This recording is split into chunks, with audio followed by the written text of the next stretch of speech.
بسم اللہ الرحمن الرحیم۔ السلام علیکم۔ روزانہ واقعات سننے کے لیے اس چینل کو سبسکرائب کریں۔ خلیفہ معتضد باللہ کے خطاب میں سے ایک شخص نے حاضر ہو کر عرض کی کہ میں دریائے دجلہ کے کنارے کھڑا تھا۔ میں نے ایک شکاری کو دیکھا جس نے دریا میں اپنا جال ڈالا تھا۔ جب وہ بھاری محسوس ہوا تو اس کو کھینچتا۔ جب اس کو لے کر اس کا منہ کھولا تو اس میں اینٹیں بھری ہوئی تھیں جن کے بیچ میں ایک ہاتھ تھا جو مہندی سے رنگا ہوا تھا۔ خلیفہ کے حکم سے وہ تھیلا اینٹوں اور ہاتھ سمیت حاضر کیا گیا۔ خلیفہ پر اس کا سخت اثر ہوا اور فرمایا کہ شکاری سے کہو کہ وہ اسی جگہ آگے پیچھے مختلف مقامات پر دوبارہ جال ڈالے۔ شکاری نے ایسا کیا تو ایک اور تھیلا نکلا جس میں سے ٹانگ برآمد ہوئی۔ پھر تلاش کیا گیا تو کوئی چیز نہ ملی۔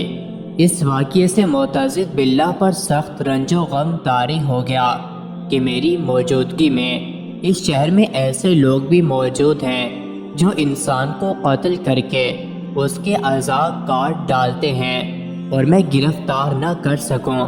خلیفہ نے سارا دن کھانا نہیں کھایا اور اسی پر غور کرتے رہے۔ جب اگلا دن ہوا تو اپنے ایک معتمد کو بلا کر ایک خالی تھیلا دیا اور حکم دیا کہ یہ تھیلا لے کر بغداد کے تھیلے بنانے والے کاریگروں میں گھومو۔ اگر ان میں سے کوئی شخص اس کو پہچان لے کہ یہ اس کا بنا ہوا ہے تو اس سے پوچھو کہ یہ تم نے کس کے ہاتھ فروخت کیا تھا۔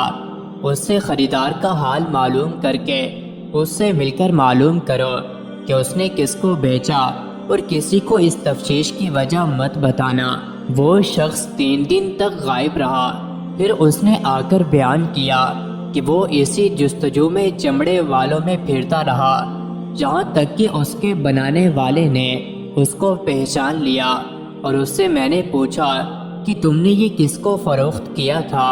اس نے کہا کہ میں نے ایک عطر فروش کے ہاتھ بیچا تھا جو سوق یا بازار میں ہے۔ پھر عطر فروش سے مل کر اس کو تھیلا دکھایا تو اس نے دیکھ کر کہا ارے یہ تھیلا تمہارے ہاتھ کہاں سے آ گیا؟ میں نے کہا کیا تم اسے پہچانتے ہو؟ اس نے کہا ہاں، 3 مہینے ہوئے مجھ سے 10 تھیلے فلاں ہاشمی نے خریدے تھے۔ میں نہیں جانتا کہ کس غرض سے اس نے لیے تھے۔ میں نے کہا وہ ہاشمی کون ہے؟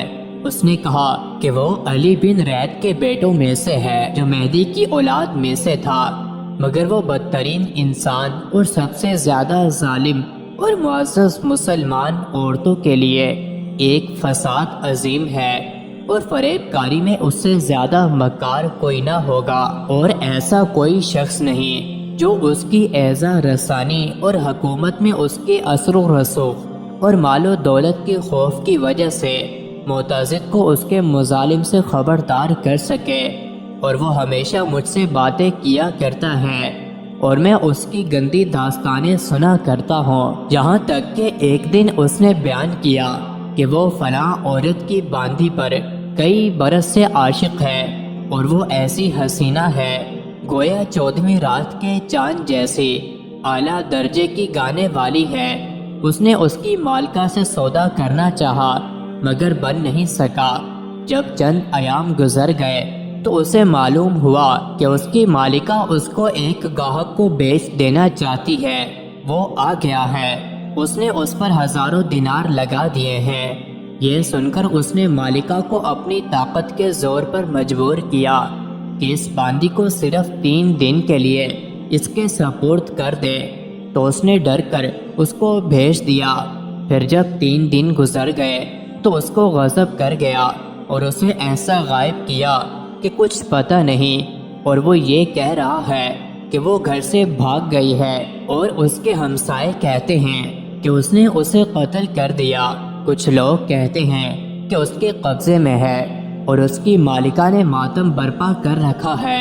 آتی ہے اور دروازے پر چلاتی ہے مگر کوئی نتیجہ نہیں نکلتا۔ جب معتضد نے یہ واقعہ سنا تو اس انکشاف پر اللہ کا سجدہ شکر ادا کیا اور کچھ لوگوں کو بھیجا جو اس ہاشمی کو جکڑ کر لے آئے اور وہ ہاتھ پاؤں نکال کر ہاشمی کو دکھائے۔ جب اس نے دیکھا تو چہرے کا رنگ بدل گیا اور اس کو اپنے ہلاک ہونے کا یقین ہو گیا اور اقرار کر لیا۔